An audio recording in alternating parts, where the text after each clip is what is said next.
Esta mañana vamos a hablar nuestro segundo tema de los 7 que estamos compartiendo de la madurez espiritual. El tema de esta mañana es lo que debemos saber para crecer. Yo quisiera invitarlos para que fueran en sus Biblias a la segunda epístola del apóstol Pedro y que leyéramos ahí los versículos, el versículo 18. Segunda carta de Pedro, capítulo 3, versículo 18. Y dice así la palabra de Dios, leída en el nombre del Padre, del Hijo y del Espíritu Santo. Antes bien, crecer en la gracia y el conocimiento de nuestro Señor y Salvador Jesucristo. A Él sea gloria ahora y hasta el día de la eternidad. Amén. Pueden sentarse, mis hermanos. El gran plan de Dios para la humanidad es el nacimiento, el crecimiento y la madurez que debemos tener. Gracias.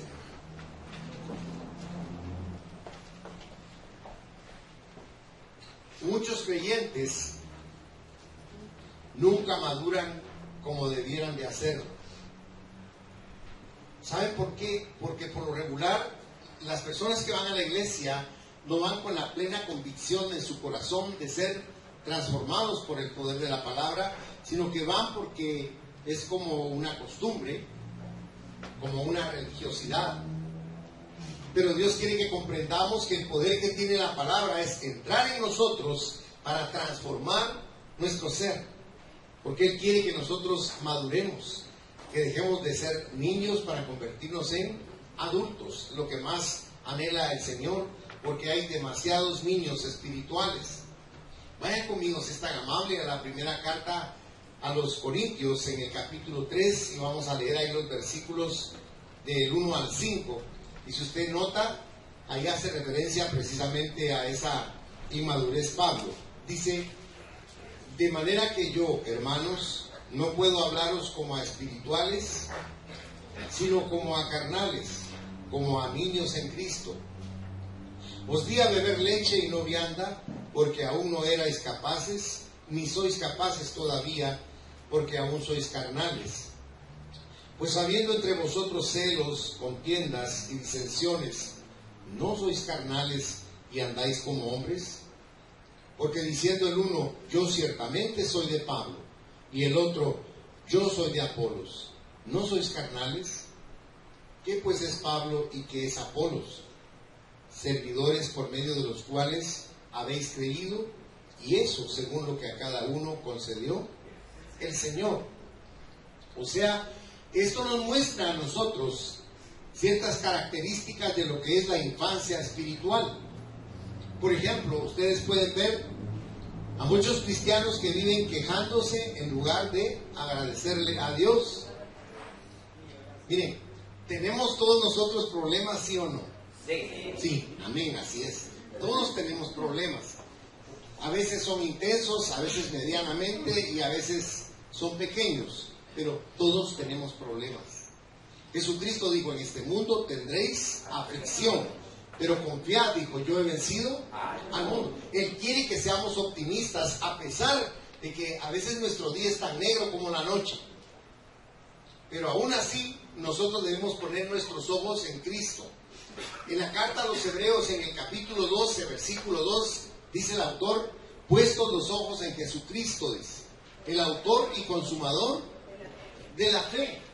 Porque la fe es un don, es un regalo que Dios nos da inmerecidamente. Pero no todos comprenden eso en la fe. A veces las personas quisiéramos tener una fe como algo mágico, como algo poderoso.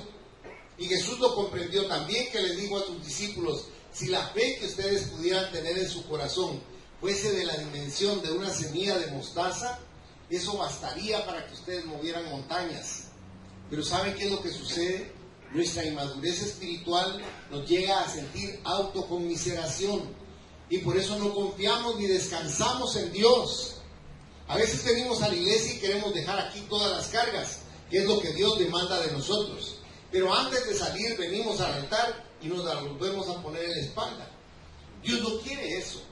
Dios quiere que aprendamos a confiar en Él, que aprendamos a descansar en Dios. San Francisco de Asís dijo algo precioso. Dijo que habían cosas que usted y yo podemos resolver y podemos cambiar, pero que habían otras que no podíamos y que por lo tanto las debíamos dejar a Dios. Dios, Él lo hace todo, absolutamente todo. Él dice que va a cambiar nuestro lamento en baile. Él va a quitar la tristeza y nos va a poner canto y alabanza en nuestra boca. Porque el Señor quiere que nosotros aprendamos a vivir de una manera diferente. Que no sigamos viviendo inmaduramente como lo hemos hecho hasta este día. Por eso nosotros tenemos discusiones en lugar de acción. Por eso nosotros en nuestra inmadurez seguimos a hombres en lugar de seguir a nuestro Señor Jesucristo. Usted debe seguir siempre a Cristo, no a ningún hombre, sino a Jesús. Porque Él es, dice, el pastor. Se recuerda que Él dice en San Juan, yo soy el buen pastor. El buen pastor su vida da por las ovejas. Y la dio. Ningún pastor ha dado su vida por las ovejas como Cristo. Él es el verdadero pastor. Él le dice a Pedro, en la primera epístola de Pedro, en el capítulo 5, que un día va a regresar el príncipe de los pastores para bendecir y coronar a los pastores fieles. Nosotros como pastores debemos amar a las ovejas. ¿De qué manera? Enseñándoles la verdad. La iglesia no es un negocio de dinero. La iglesia es un negocio de almas. Amén. Y usted lo que necesita es conocer lo que Dios tiene para usted, para su vida. El recurso inmenso que es Dios para usted. No hay nada que usted necesite que Dios no pueda dárselo. Amén. Absolutamente todo. Dios quiere llenar hasta el último espacio que tenemos en nuestro interior. Nosotros humanamente tratamos de llenarlo con nuestros recursos, con nuestro criterio, nuestro intelecto, nuestra vocación. Pero realmente el que tiene que llenarnos es Dios. El Espíritu Santo es el que hace eso. Dios Espíritu Santo llena todo nuestro ser. ¿Por qué le hablo de esto? Porque vivimos detrás de ilusiones, de cosas fugaces. Nuestro corazón se va detrás de cosas materiales. Y el Señor dijo algo bien precioso en Mateo 6:33, que si usted buscaba realmente de corazón el reino de Dios, dijo que todas las cosas que usted anhelaba iban a llegar a usted como una añadidura. Nosotros no somos pragmáticos espiritualmente, porque creemos que Dios es un mago que solo chasquea los dedos y aparecen las cosas. Satanás hace eso, por eso tiene tanto seguidor en el mundo, pero Dios no. ¿Por qué? Porque Dios, a través de tardarse, entre comillas, está haciendo crecer la confianza suya en Él. Le está enseñando cosas que de lo contrario usted no aprendería. Cuando Tomás Alva Edison quemó la 1000ava bombilla, su ayudante le dijo, ya no, le dijo, ya son 1000 fracasos. ¿Para qué vamos a seguir haciendo esto? Es innecesario. Y Tomás Alva Edison le dijo, no, estás equivocado. Ya aprendimos 1000 maneras de cómo no hacer la bombilla, hasta que la inventó. Nosotros también, cuando fracasamos y tenemos dificultades y tenemos problemas, Dios nos está permitiendo para que aprendamos. Hay cosas dentro de ustedes, en su interior, que no aflorarían si no es a través de circunstancias muy difíciles y muy duras. Solo así aprendemos, hermanos. Por eso es que a veces permite Dios ese tiempo de respuesta, para que aprendamos a confiar en Él y a depositar en Él nuestro corazón. ¿Cómo puede uno lograr crecer entonces? Vamos a ver 4 partes esta mañana. Y la primera es que debemos aprender cómo alimentarnos a nosotros mismos. Y para eso le voy a rogar que vayamos en primer lugar a la primera epístola de Pedro, capítulo 2 y versículo 2. Primera de Pedro 2, versículo 2. Dice, note por favor el lenguaje que utiliza el pescador de Galilea, y dice, desead como niños recién nacidos la leche espiritual no adulterada, para que por ella crezcáis. ¿Para qué dice su Biblia? para salvación. Si usted nota, dice que debemos desear como que dice, como un bebé, ¿verdad? Cuando las mamás que están aquí tuvieron sus bebés, se han de recordar que el niño cuando tiene hambre hasta busca con los ojos cerrados el pezón de la mamá, y cuando lo logra agarrar hasta le duele a la mamá porque lo succiona con mucha fuerza. Porque no solo es simplemente el alimento tan especial que él está recibiendo de su madre al beber esa leche, sino que tiene implicaciones formidables dentro de su ser, porque le está dando seguridad. Él se siente amado, protegido, cuidado, seguro. Y aquí Pedro está tomando esa misma analogía para que usted y yo dependamos de Dios.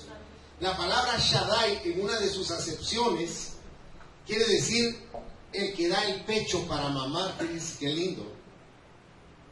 O sea, usted y yo bebemos de Dios a través de la palabra, esa leche espiritual que no ha sido contaminada ni adulterada. Es una leche perfecta, es limpia, nutriente, y hace crecer y hace madurar espiritualmente.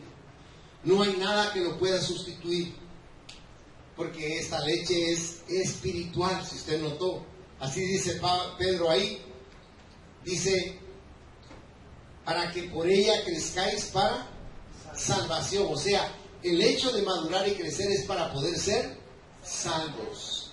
Eso es bien importante que lo consideremos siempre. O sea, necesitamos el alimento apropiado para nuestro crecimiento espiritual. Eso es la palabra de Dios. Dice que hay muchos alimentos disponibles para nosotros, entre comillas, ¿verdad? Hay información en las noticias, pero ¿qué ve usted en las noticias? Cosas desagradables, deprimentes y violentas.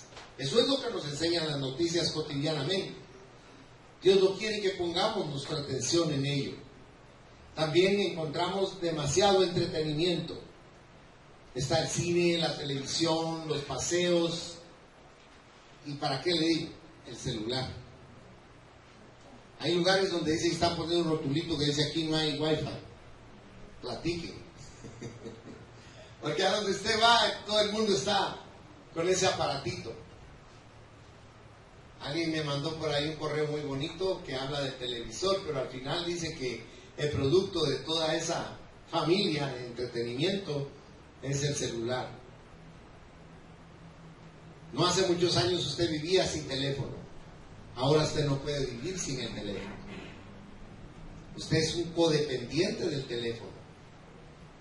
Es parte ya de su ser. Y se da cuenta cómo tan subrepticiamente entró en nuestra vida. Está permanentemente adherido a nuestro corazón. Cualquier cosa puede olvidar usted, menos su celular. De tal manera que son cosas que distraen al ser humano, pero que no lo hacen madurar, no lo hacen crecer. Solo la relación con Dios a través del Espíritu Santo en su palabra es la que nos provee a nosotros el crecimiento que necesitamos. Mire cuántas madres hacen en su casa el oficio, y cristianas, y cuando están haciendo el oficio, ¿qué están oyendo? La telenovela. O están viendo a Laura, o a todas esas personas que aparecen ahí. Usted le pregunta a esas personas, mire, ¿y cuánto tiempo fue su devocional con la palabra? Lo más probable es que no hayan leído la palabra. Los cristianos no entienden que solo pueden crecer leyendo la palabra de Dios. Amén. Alguien me dice, es que yo oro como una hora, de acuerdo, qué bueno. Pero ¿cuánto lee la palabra? Mire, hay una palabra griega que se aplica a esta acción de cuando usted lee, que es theopneustos. Esa palabra quiere decir soplo divino. La Biblia no es un fetiche, porque hay gente que usa la Biblia como que fuera un talismán o un amuleto. Están radicalmente equivocados. Usted a un demonio le enseña la Biblia y el demonio se va a reír de usted. Posiblemente se la tire al suelo. ¿Cuándo toma poder la Biblia? Solo cuando usted la lee. Porque cuando usted la lee, entonces está fluyendo ese río poderoso que está adentro de la palabra. Hay gente que para dormir y no tener miedo pone su Biblia abierta en la mesita de noche en el Salmo 91. Ni lo leen. Ya la tienen hasta descolorida en ese salmo. Pero eso no sirve, no funciona de esa manera. Usted tiene que leer la palabra. Cuando las personas me dicen a mí, ¿qué pastillas podría tomar para estar tranquilo todo el día? Yo le voy a dar 3, le digo. Lo único que no se las va a beber, sino las va a tomar por sus oídos. Se va a levantar temprano en la mañana y va a leer el Salmo 23. Se lo sé de memoria, no importa. Quiero que lo lea como que fuera la primera vez. Porque cuando usted lea ese Salmo, va a producir un efecto dentro de usted de saber que hay alguien que le ama para guiarle, para protegerle, para nutrirle durante todo el día. Su segunda pastilla es al mediodía y se va a tomar, leer el proverbio del día. Hay uno para cada día del mes. Cuando usted lee el proverbio, usted va a recibir sabiduría de Dios. Porque hay sabiduría del mundo, pero Santiago nos dice claramente que esa sabiduría académica del mundo es terrenal, animal y ¿qué dice? Diabólica. Pero la sabiduría que es de la palabra de Dios es en primer lugar pura, dice. Y va a producir un efecto formidable porque no tiene hipocresía. Es genuina, es real, es maravillosa. Y su última pastilla en la noche, le digo yo a las personas, es leer literalmente el Salmo 91. Cuando la persona lee ese Salmo, esa persona está creando un poder en su misma vida. Y yo les explico claramente que cuando están leyendo la palabra, están creando un poder en su propio interior. En el libro de Génesis usted puede leer en el capítulo 2 que cuando Dios creó a Adán, lo hizo del barro de la tierra, del polvo de la tierra, y cuando estaba formado el hombre, si usted quiere una estatua perfecta de barro, el Señor para darle vida dice que sopló en él aliento de vida. Y usted quiere tener vida en usted mismo, lea el soplo de vida que es la palabra. Usted tal vez no tiene idea del poder que tiene cuando usted lee la palabra. Pero si usted busca o puede ver a los cristianos de alguna forma, se va a dar cuenta de lo poco que leen la palabra. Tal vez leen Prensa Libre, el diario, Impacto, qué sé yo, cuántas cosas más. Y no le digo las horas que pasan en su computadora, viendo el internet. Pero si usted hiciera una comparación de tiempo con lo que lee en su Biblia, se daría cuenta de lo raquítico que es ese crecimiento y ese nutrimiento que Dios puede darnos a través de su palabra. Muchas veces queremos saber muchas cosas de Dios, pero no nos interesamos en lo que Dios nos quiere decir. Cada día usted puede escuchar la voz de Dios cuando usted lee la palabra y Él está diciendo cosas lindas, cosas hermosas. Le voy a hacer una pregunta. Hoy que abrió usted los ojos, hubo alguien que se acercó a usted y le dijo: te amo con todas mis fuerzas y eres mi especial tesoro. Yo le aseguro que no. Pero si usted lee la palabra, eso nos lo dice Jesús continuamente. Hoy cantamos uno de los himnos que dice que nosotros somos, ¿qué dice? La niña de sus ojos, en el sentido de que el que nos toque a nosotros es como que le lastimara a él sus ojos. Eso quiere decir que somos sumamente queridos, estimados y cuidados por Dios. Tal vez de usted mismo se cuida como lo cuida Dios. Por eso es importante que conozcamos y crezcamos en esta forma de nutrirnos nosotros mismos a través de la palabra de Dios. Todos nosotros debemos crear una vida devocional. Es necesario que lo tengamos. Es indispensable para nuestra vida diaria. Usted debe empezar su día con Dios y con su palabra. Vaya a 2 de Timoteo, si es tan bondadoso. Segunda epístola de Timoteo, capítulo 2, versículo 15. Mire cómo le habla Pablo a Timoteo y a mí y a usted. Dice: procura con, ¿qué dice su Biblia? Con diligencia presentarte a Dios aprobado, como obrero que no tiene de qué avergonzarse. Y no te dice que usa bien la palabra de verdad. O sea, usar bien la palabra de Dios es tratar de vivir con el consejo que nos da cotidianamente.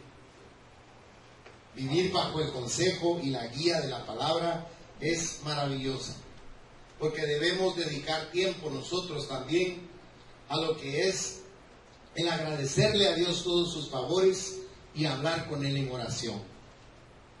Vaya por favor a Filipenses, si es tan amable, en el capítulo 4, quisiera leerles los versículos del 6 al 8.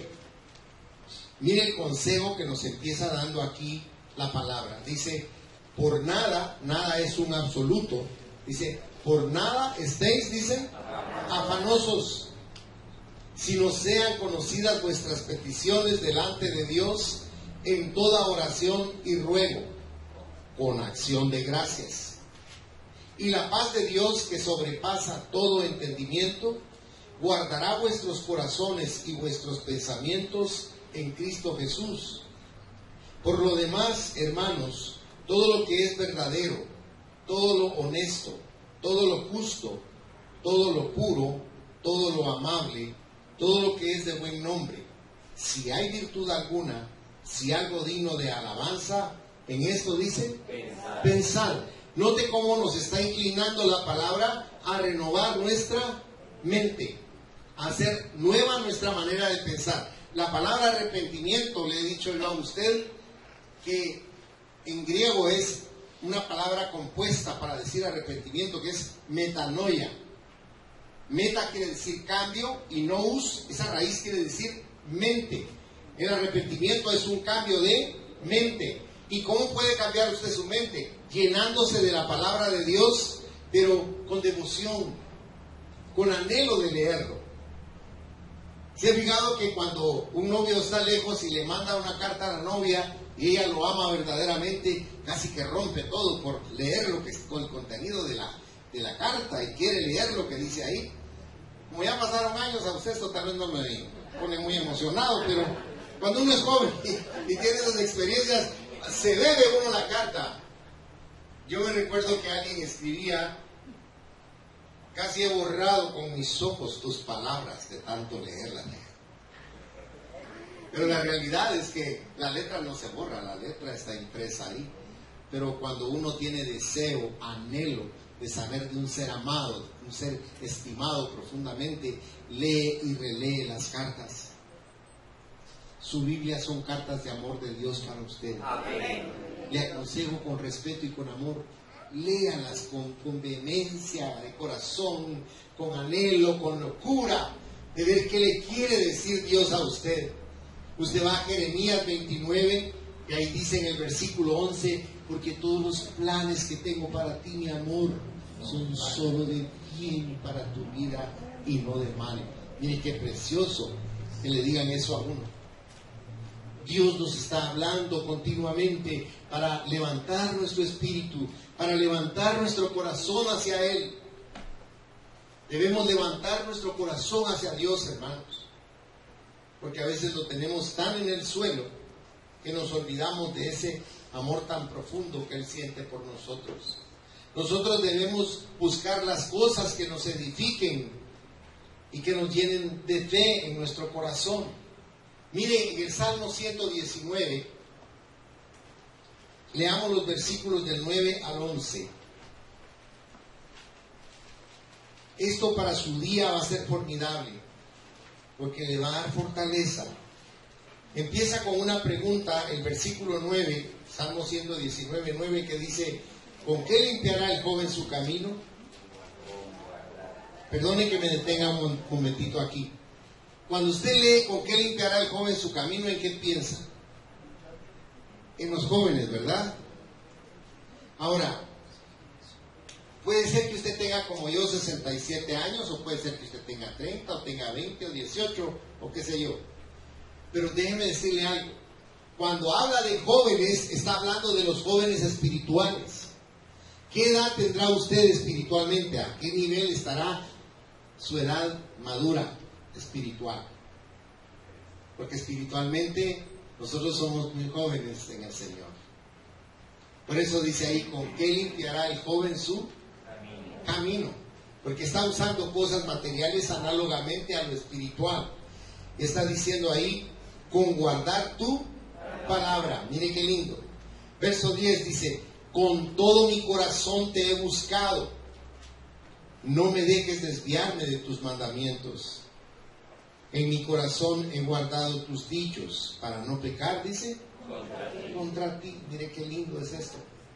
Debemos buscar entonces en la palabra el alimentarnos y nutrirnos diariamente nosotros mismos. Pero también debemos saber cómo permitir que otros nos alimenten. Como cuando usted viene a la iglesia. Usted viene a nutrirse de lo que el pastor le va a compartir de la palabra. Porque si yo le hablara cosas mías, de mi propia personalidad, de mi intelecto, de mi sabiduría, no venga, no vale la pena, no le voy a enseñar nada. Pero si usted y yo nos apropiamos del conocimiento de Dios y compartimos el conocimiento de la palabra, entonces sí vamos a crecer. Porque vamos a crecer en algo que no es la mente humana, sino vamos a crecer en lo espiritual. Amén. Pablo aconseja en el libro la carta a los Efesios, él aconseja que nos renovemos en el espíritu, dice, de nuestra mente. Una cosa es su mente humana y otra cosa es su espíritu. Son dos cosas muy diferentes. Su mente humana, su naturaleza, va a actuar de una manera humana, como con un patrón. Pero en su espíritu usted no se conoce ni sabe lo que es capaz de hacer. Le voy a hacer una pregunta. ¿Cree usted que aquel joven ante el cual le dijeron cuídanos la ropa mientras matamos a Esteban y estaban apedreando a Esteban, cree usted que por la mente de Pablo pasó decir voy a ser mejor que ese joven que está ahí muriendo por Cristo? No, porque él no era un nuevo nacido. Recuérdense que estamos tratando de aprender del conocimiento, del crecimiento en lo espiritual. Usamos la analogía del crecimiento humano, en la naturaleza humana, pero no es igual. En lo espiritual, Pablo era totalmente cero, no sabía nada de lo espiritual. ¿Qué tuvo que hacer Dios para que este hombre pudiera comprender lo espiritual? Perdone que insista con esto y sea temático, pero lo que estoy tratando de decirle entre comillas es, usted y yo somos iguales. No entendemos lo espiritual. Nos estorba nuestra academia, nuestro conocimiento, nuestra sabiduría humana. Dios tuvo que derribar a ese hombre en el suelo. Lo bajó al polvo de la tierra. Porque le estaba diciendo, tú eres polvo como ese polvo que está ahí abajo. Tú no eres más que las personas que me aman y me buscan y me sirven. Dura cosa te es dar patadas como un semoviente contra mí. ¿Y qué hizo? Lo dejó ciego. Porque si no le cierra sus ojos, él hubiera seguido en su necedad humana. Hay cantidades de cristianos y cristianas que hacen su voluntad. Oyen la palabra de Dios y les entra aquí, se les sale por aquí, porque son gentes arrogantes con Dios que quieren hacer su propia voluntad y no la voluntad del que nos ama. Él no nos impone su voluntad, nos la sugiere para que nosotros la tomemos para nuestro beneficio. Por eso le digo, a veces Dios tiene que hacer cosas con nosotros para que comprendamos el amor que siente y el cambio que quiere hacer en nosotros. Pablo se volvió otra persona porque en su mente nunca se imaginó, espiritualmente era un gigante. Pablo quiere decir pequeño porque él era bajito de estatura como yo, pero no se imaginaba lo grande que iba a llegar a ser, porque amó a Dios verdaderamente. Se va a conocer usted a usted mismo conociendo a Dios, porque usted fue hecho a la imagen y semejanza de Dios. Mientras más viene a la iglesia, más conoce a Dios. Y mientras más conoce a Dios, más se conoce usted mismo y logra comprender la necesidad que tiene de madurar y de crecer, de ser diferente, de llenarse de este amor invaluable de nuestro Dios amado. Veamos la importancia que tiene la iglesia para nuestro crecimiento y madurez espiritual en la carta a los Efesios. Si es tan amable, acompáñenme en el capítulo 4 y leamos los versículos del 11 al 16. Con todo respeto le ruego que atienda y analice lo que vamos a leer. Dice el verso 11: y él mismo, refiriéndose a Dios, a Cristo, constituyó a unos apóstoles, a otros profetas, a otros evangelistas, a otros pastores y maestros. Note, a fin de perfeccionar a los santos para la obra del ministerio, para la edificación del cuerpo de Cristo, hasta que todos lleguemos a la unidad de la fe y del conocimiento del Hijo de Dios, a un varón perfecto, a la medida de la estatura de la plenitud de Cristo, para que ya no seamos niños fluctuantes, llevados por doquiera de todo viento de doctrina, por estratagema de hombres que para engañar emplean con astucia las artimañas del error, sino que siguiendo la verdad en amor, crezcamos en todo en aquel que es la cabeza, esto es, Cristo, de quien todo el cuerpo, bien concertado y unido entre sí por todas las coyunturas que se ayudan mutuamente, según la actividad propia de cada miembro, recibe su crecimiento para ir edificándose en amor. Mire lo que está aconsejando aquí Pablo, que nosotros debemos crecer espiritualmente y que debemos estar fuertemente vinculados. Pero fíjese que no está diciendo que usted se haga amigo íntimo de todos los hermanos, no. Está diciendo que la vinculación que debemos tener es el amor de Dios en nuestro corazón hacia los demás, el servirnos unos a otros, el ser cariñosos y atentos unos con otros. Porque eso que va a denunciar. Le voy a poner un ejemplo. Uno de los frutos del Espíritu en usted tiene que ser el ser amable. ¿Y qué quiere decir ser amable? Amén. Ser una persona fácil de amar. Ahora, pregúntese en su corazón con toda honestidad y dígase usted en su corazón: ¿soy una persona a quien los demás quieren amar? Si la respuesta es no, pídale a Dios que ese fruto crezca en usted. Porque si estamos en la iglesia somos miembros los unos de los otros, porque pertenecemos a un solo cuerpo. Usted no va a encontrar una su célula que brinque y le diga: ya estoy aburrido de estar aquí, ya no soy tu célula más. Porque es parte de nuestro cuerpo. Aquí está diciendo Pablo que parte de la madurez es el que nos amemos y nos respetemos y nos aceptemos unos a otros. Difícil, ¿verdad, hermanos? No es muy atractivo, pero eso es lo que Dios nos quiere demandar.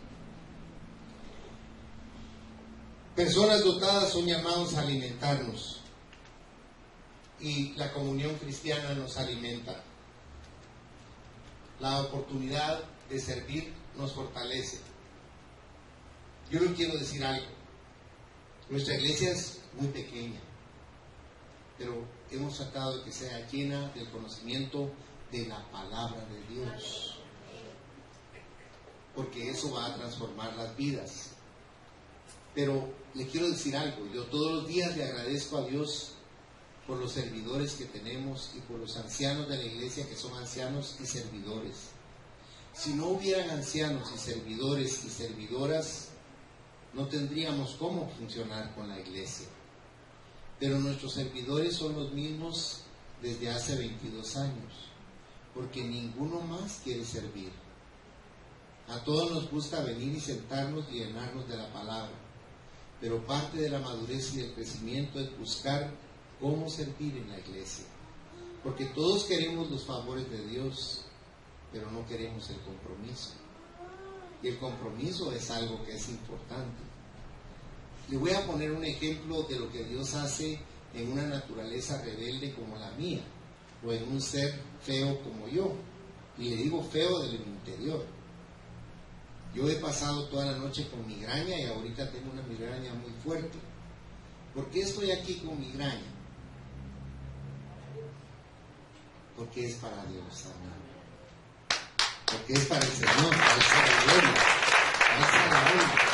O sea, no servimos a Dios por nuestra comodidad o por nuestra vanidad. Servimos a Dios porque al madurar comprendemos que cuando servimos a los hermanos estamos agradando a Dios con nuestra actitud. Amén. Y eso es importante que lo hagamos, hermanos. ¿Sabe a mí cómo me impacta Juan el Bautista? Porque Juan el Bautista les dijo a todos sus discípulos, porque le fueron a decir, mira, ese que está robando cámara, hablando de Jesús. Y él les dijo, es menester, es necesario que él crezca y que yo mengue. ¿Quién tiene que crecer en ustedes y en mí? Cristo. Él tiene que crecer. Él tiene que ser lo más maravilloso para nuestra vida, porque lo es. Amén. Los hombres no. Los hombres somos pasajeros, somos instrumentos. Si usted notó, ahí dice claramente la palabra, dice Pablo, ¿quién es Pablo? ¿O quién es Apolos? ¿Quién es para que ustedes se sientan orgullosos de ser de ellos? Si aquí no vale nada que usted sea miguelista. Usted que tiene que seguir es a Jesús. Yo soy un ser pasajero aquí. Pero Jesús prevalece por la eternidad. Y eso es parte de nuestro crecimiento y madurez, entender que nosotros dependemos de Él. Otra de las cosas que le ayuda a usted a madurar es leer libros espirituales. Pero si no sabe, pida consejo. Haga a un lado su orgullo y pídale consejo a su pastor.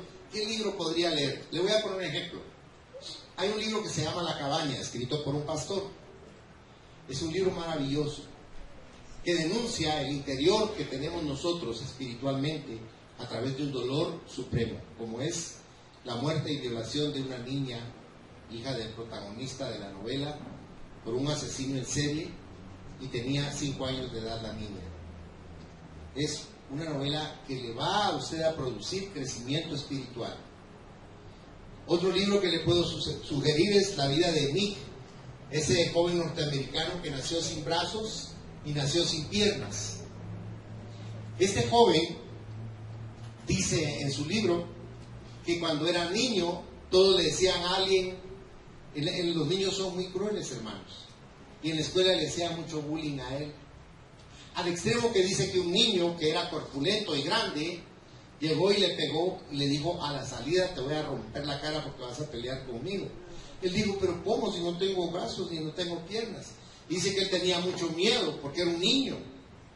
Y cuando llegó el momento de la salida, el muchacho estaba con su grupo ahí para pegarle, y dice que él estaba parado y asustado y le dijo, pero ¿sabes qué? Le dijo antes de pelear, le dijo, ¿sabes qué? Para que estemos parejos tú te tienes que hincarle. Bueno, le dijo al otro, y se hincó. Con lo que no contaba es que aunque este muchachito jugaba mucho en su casa y usaba mucho su cabeza, pues como no tenía manos, brincó como pudo y le pegó un cabezazo en la nariz y se la rompió. O sea, él se tuvo que defender de este muchacho grosero y malvado, al extremo de que el muchacho se vio tan humillado que ya no regresó a la escuela. Y él en el libro le escribe, donde quiera que estés y lees estas líneas, quiero que sepas que ya te perdoné. Sabe que él no le encontraba sentido a su vida. Dijo, ¿para qué nací? Dios es un ser cruel porque me hizo nacer sin brazos y sin piernas. Y como pudo él, accionó la llave de la tina y la llenó de agua porque pensaba echarse en la tina y ahogarse. Se quería quitar la vida porque no se aceptaba a sí mismo. Y entonces llegó su mamá y le evitó que él hiciera semejante cosa. Y él se llenó de felicidad, porque ahora él comprende por qué Dios le permitió ser de esa forma. Tiene una esposa preciosa y tiene un hijo, y va por todo el mundo dándole ánimo a las personas cuando las personas nos sentimos tan mal, porque se ha fijado que a veces nos sentimos muy mal. Es como aquel que venía, dice, llorando porque no tenía zapatos, hasta que volteó a ver que el de atrás no tenía pies. Así nos pasa en la vida. Reaccionamos hasta que vemos que una persona está en una circunstancia mucho más difícil que la nuestra. Entonces comprendemos nosotros muchas razones. Ahora, debemos también atender cuando Dios nos habla. Dios nos habla de tres formas. Nos habla por la Biblia cuando la leemos. Nos habla en sueños también. Y nos habla por medio de profecía. Pero cuando escuche una profecía, sea sabio cuando la escuche. Y eso lo enseña Pablo en 1 Corintios 14. Dice que una profecía tiene que tener exhortación, edificación y consolación. Cuando la profecía dice, y tú serás bendito y te levantarás e irás y que esto y que el otro, dice, me habló el Señor. Y cuando dice, y tú eres una persona floja que no quiere leer la Biblia y te va a venir prueba, y dice, ¿a quién le estará hablando el Señor? Entonces, cuando usted escuche una profecía, yo le ruego que la realice como dice la Biblia. Mire si lo está exhortando, si lo está edificando o si lo está consolando. Entonces es para usted. Es bien importante que nosotros consideremos la perfección que tiene Dios para enseñarnos las cosas. También busque a Cristo en la vida de otras personas que aman a Dios. Y usted me decía, me podría decir, deme un ejemplo. Le voy a dar un ejemplo bien conocido. La Madre Teresa de Calcuta. Una mujer menuda, pequeñita, frágil si usted quiere, pero esa mujer era de acero, hermanos. Salía a las calles de Calcuta y arrastraba a los hombres con sus pocas fuerzas a donde los podía lavar, donde los podía bendecir, donde los podía restaurar, alimentar y curar. En una oportunidad, yo le he contado, estaba lavando a un hombre que estaba vomitado, defecado y orinado. Y lo estaba lavando y le estaba poniendo una ropa nueva, diferente.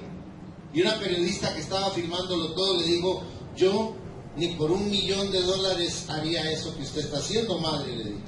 Y la madre la miró y le dijo, yo tampoco. Porque lo que estaba haciendo no era por dinero, era por amor. Entonces, sea como la Madre Teresa. Es una mujer que dejó huella en la humanidad.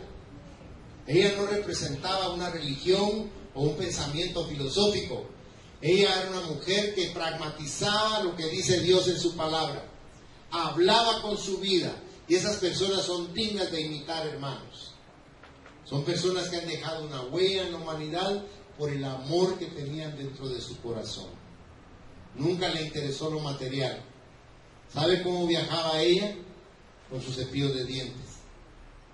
Ese era todo el haber que llevaba.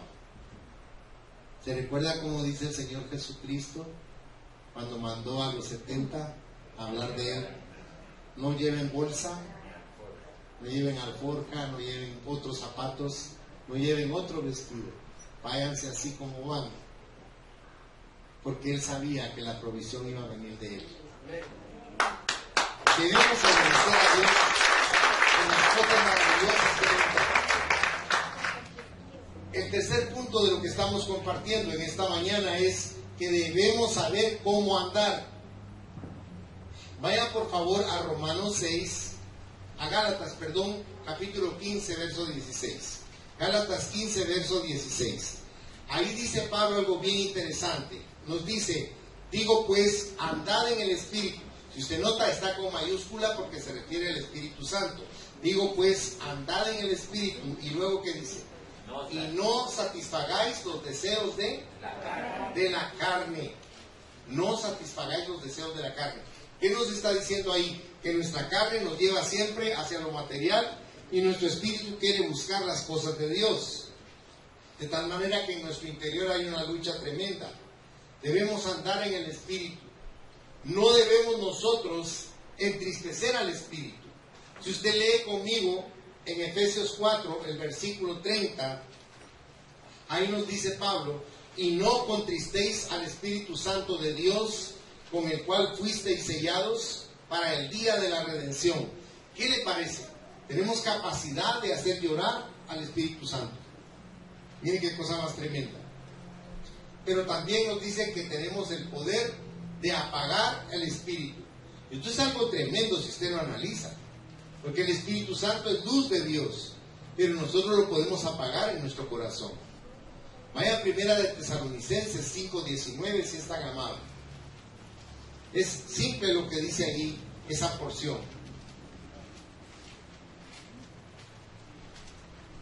Dice: no apaguéis al Espíritu. Tremendo, ¿verdad? Mire cómo tenemos que andar. Debemos andar como es digno del Señor. Le voy a leer en Colosenses capítulo 1, versículo 6, dice la palabra. Versículo 10, perdón. Colosenses 1:10 dice: para que andéis como es digno del Señor, agradándole en todo, llevando fruto en toda buena obra y creciendo en el conocimiento de Dios. Debemos andar en vida nueva. En Romanos capítulo 6, verso 4 dice: porque somos sepultados juntamente con Él para muerte por el bautismo, a fin de que como Cristo resucitó de los muertos por la gloria del Padre, así también nosotros andemos en vida nueva. Cuando usted los bautizan, la palabra bautismo en latín quiere decir inmersión. Cuando usted lo bautizan y lo sumergen en el agua, es una figura literal de que usted se murió y lo enterraron. Lógicamente usted tiene que salir del agua para respirar, pero eso también es una figura bien importante de la resurrección de Cristo. Porque al salir usted del agua bautismal, usted tiene que ser una nueva persona, andando en vida nueva, como dice aquí Pablo. Lo que sucede es que no nos explican esas cosas y hacemos los ritos como que fueran eso, solo ritos, pero no le damos el sentido profundo que tienen para transformar nuestro diario vivir. Debemos de andar, dice, como es digno del Señor, pero también andar por fe. Y andar por fe es difícil. Si usted va conmigo a 2 de Corintios 6 y versículo 7 dice: en palabras de verdad, en poder de Dios, con armas de justicia, a diestra y siniestra. Ahí está diciendo que así debemos andar.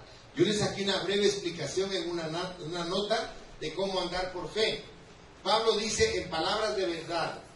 Indica así que todo su ministerio era llevado a cabo en obediencia a la palabra de Dios. Luego dice que andaba en el poder de Dios. Significa que el apóstol no llevaba a cabo su trabajo con sus propias fuerzas, sino en una sencilla dependencia en las fuerzas que Dios nos suministra. También nos dice que andaba con armas de justicia, como las descritas en Efesios 6, del 13 al 18, donde nos enseña la armadura de Dios. Cada mañana yo me tengo que poner, antes de salir de mi casa, el casco, el yelmo de la salvación en mi cabeza para guardar mis pensamientos. La coraza de la justicia para guardar mi corazón, mi alma y mi espíritu. La sostengo con el cinturón de la verdad para que no se caiga. Me pongo en mis pies el calzado del apresto del Evangelio de la paz para andar con consecuencia de lo que es mi vida espiritual, cada paso que doy en mi vida. El escudo de la fe es para detener todos los dardos que Satanás me va a mandar durante el día para que yo los pueda apagar con el poder del escudo de la fe. En mi mano derecha, la espada, la palabra de Dios para combatir. Y en mi espalda, la lanza de la oración para mantener con esa arma poderosa de lejos al enemigo. Mire qué importante es. Dan entonces estas armas la imagen de un carácter recto y consecuente. Si nuestra conciencia está limpia de mal para con Dios y con los hombres, el diablo tiene poco asidero. Y nos habla también Pablo en ese versículo, a diestra y siniestra. Ahí está hablando de la mano derecha y de la mano izquierda. Probablemente la explicación es que en la guerra antigua la espada se sostenía con la mano derecha y el escudo con la mano izquierda. La espada como arma ofensiva y el escudo como defensivo. En tal caso, Pablo estaría diciendo aquí que un buen carácter cristiano es la mejor arma de ataque y de defensa. Amén. Entonces, mire qué importante es aprender a andar como Dios quiere que andemos. Debemos andar con diligencia. ¿Sabe? La palabra diligencia dice que es el cuidado, esfuerzo y eficacia en hacer algo. Es celo en el desempeño de una función o la ejecución de algún acto o en las relaciones con otras personas. Eso es diligencia. Y aquí nos está diciendo que debemos andar con diligencia en Efesios 5, versículo 15. Dice, mirad pues con diligencia cómo andéis, no como necios, sino como sabios. Y debemos andar en amor también. En Efesios 5, versículo 2 dice, y andad en amor, como también Cristo nos amó y se entregó a sí mismo por nosotros, ofrenda y sacrificio a Dios en olor fragante, dice. Y debemos andar en luz. Efesios 5, versículo 8 dice, porque en otro tiempo erais tinieblas, mas ahora sois luz en el Señor. Andad como hijos de luz. Y concluyo el mensaje con esto. Debemos saber cómo reproducirnos. Espiritualmente tenemos que conocer esto. Por favor, vaya al Evangelio de San Juan, capítulo 15, si es tan amable. Y vamos a leer ahí el versículo 8. San Juan 15, 8 dice, en esto es glorificado mi Padre, note, en que llevéis mucho fruto y seáis así mis discípulos. Mire qué importante es llevar el fruto de Dios, porque por eso nos van a conocer. Hay muchas hermanas y hermanos que se vanaglorian de que son cristianos y andan como trompetas dándole a todo el mundo lecciones bíblicas y que son cristianos y que esto y que el otro. Déjeme decirle algo, obvie eso. Mejor haga como la Madre Teresa, que la gente vea el fruto en usted sin que usted abra su boca.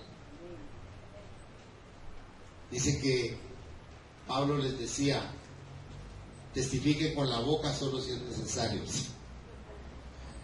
porque se tenía que testificar con la conducta, con nuestra vida.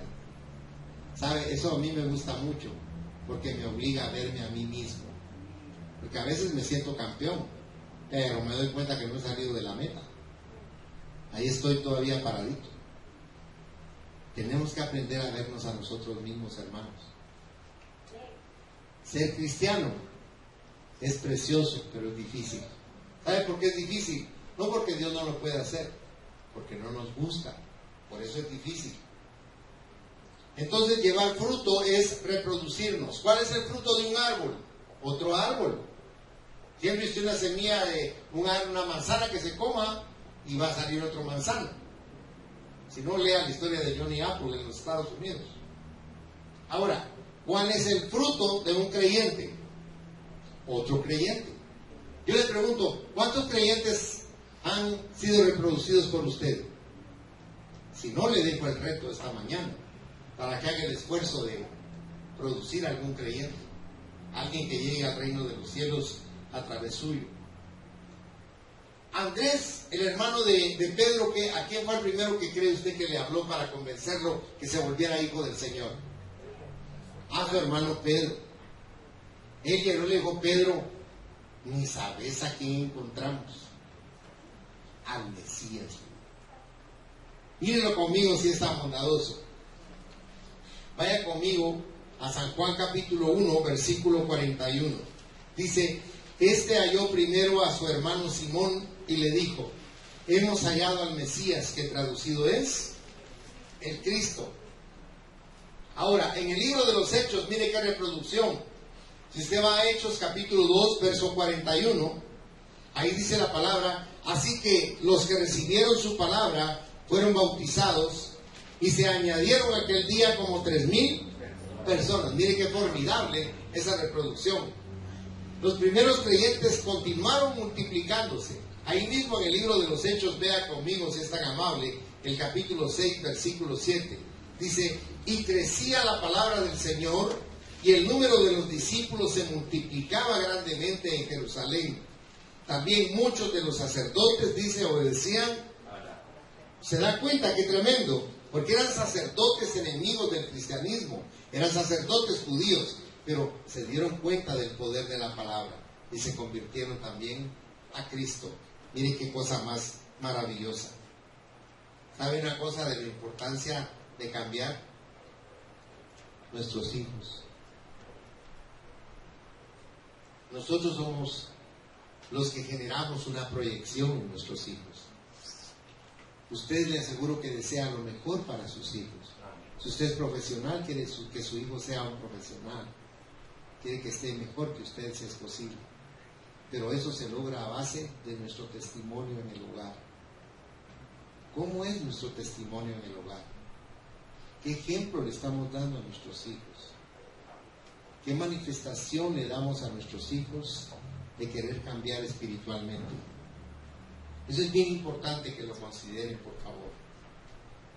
De tal manera que los creyentes se reproducen, prosperan y crecen.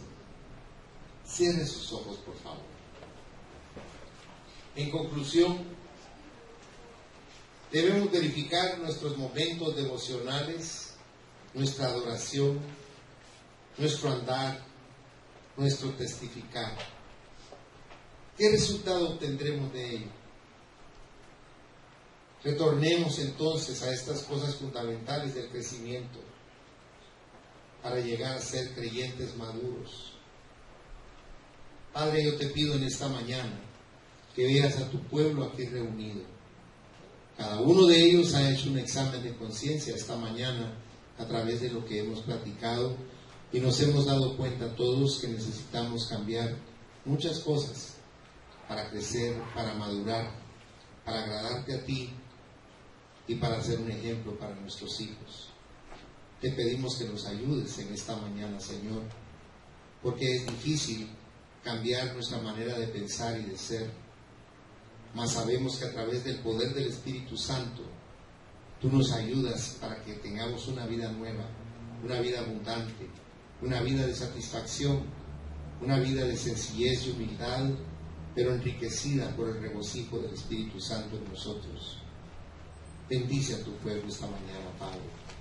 Cada uno de ellos te necesita profundamente de diferentes maneras, pero tú eres perfecto y abunda en ti la gracia, por lo tanto nadie puede decir que no puedes llenarle.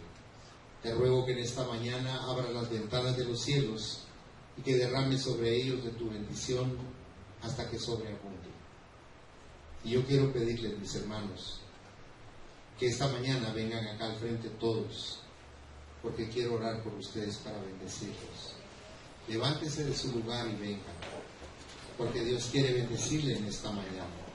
Yo no sé qué necesidad tiene usted, yo no sé qué inquieta su corazón, qué dolor hay en su alma, yo no sé qué es lo que usted está buscando, pero déjeme explicarle que si el Espíritu quiere bendecirlo, es para concederle todo lo que anhela usted en su corazón. Yo te doy gracias, Padre, por tus hijos, te doy gracias por tus hijas, te doy gracias porque cada uno de ellos está aquí porque necesita de ti, Señor. Y yo te obedezco, Señor. Por eso en esta mañana yo te ruego que una unción sobrenatural del Espíritu Santo se derrame sobre todo tu pueblo, que hagas resplandecer la luz de tu amor en sus vidas, en sus corazones, en su salud, en sus necesidades. Señor, abre las ventanas de los cielos y derrama sobre ellos esa abundante bendición que tienes preparada para sus vidas. Que la semana que viene ellos puedan ver, Señor, con regocijo en su corazón, que tú los estás sorprendiendo, concediéndoles lo que tanto han anhelado, lo que tanto te han pedido, lo que han estado esperando. Porque tú eres su Padre, porque tú eres su Dios, porque tú los amas como nadie los ha podido amar. Por eso te ruego que ellos puedan experimentar la respuesta maravillosa a sus oraciones a través de tu manifestación en sus vidas. Señor, en esta mañana, con todo tu amor, como tu ministro, como tu sacerdote, yo los bendigo en el nombre del Padre, del Hijo y del Espíritu Santo, y desato toda tu paz en su interior, esa paz maravillosa que sobrepuja nuestro entendimiento, en el santo y poderoso nombre de Jesús. Amén, Señor, y amén. Antes de volver a su lugar, denle un abrazo a alguien, por favor.